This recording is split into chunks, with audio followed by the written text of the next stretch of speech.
In this video, I'll show you how to fix the YouTube video not downloading problem on your phone.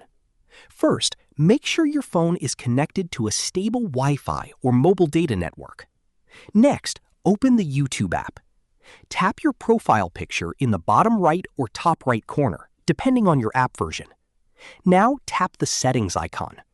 Scroll down and select Downloads. If Download over Wi-Fi only is turned on, switch it off if you want to download videos using mobile data. Now go back and try downloading the video again. If the problem still isn't fixed, close the YouTube app. Tap and hold the YouTube app icon, then tap App Info. Tap Force Stop, then tap OK to confirm. Next, tap Storage and Cache. Tap Clear Cache. If the issue continues, tap Clear Storage or Clear Data, then confirm your choice. Keep in mind that clearing the app data may sign you out of your YouTube account. Finally, reopen the YouTube app, sign in again if needed, and try downloading the video again. That's it. This is how you can fix the YouTube video not downloading problem.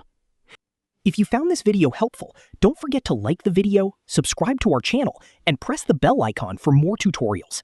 Thanks for watching.